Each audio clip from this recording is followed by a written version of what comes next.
ఆర్యన్ రాజేష్ నటించిన సొంతం సినిమాతో హీరోయిన్గా టాలీవుడ్ ఇండస్ట్రీకి పరిచయమైంది నమిత. తొలి సినిమాతోనే అందం, అభినయం పరంగా మంచి ప్రశంసలందుకుంది.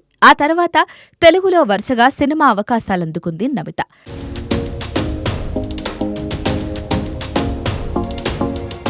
జమినీ, నాయకుడు, బిల్లా ఇలా పలు తెలుగు చిత్రాలతో పాటు తమిళ, కన్నడ, మలయాళ భాషల్లోనూ నటించింది అందాల భామ.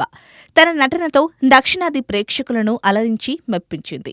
అయితే 2020లో మాయా అనే తమిళ సినిమాలో చివరిసారిగా కనిపించిన నమిత తాజాగా ఓ ఇంటర్వ్యూలో పాల్గొంది.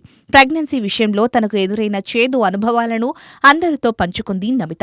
2021లో మొదటిసారి గర్భం ధరించాను. ఆ సమయంలో నేను సూరత్లో ఉన్నాను. నాతో పాటు అమ్మా నాన్నలు కూడా ఉన్నారు. కానీ ఆ ఆనందం ఎంతో కాలం నిలవలేదు.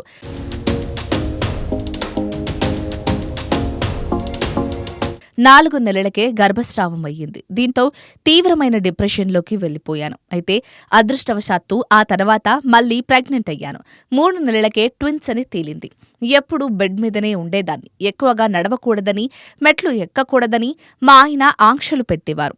7 నెలల వరకు పొట్ట కనిపించలేదు. అప్పుడు చాలా భయమేసింది. కానీ 7వ నెల తర్వాత పొట్ట పెరగడంతో ఊపిరి పీల్చుకున్నానని చెప్పుకొచ్చింది.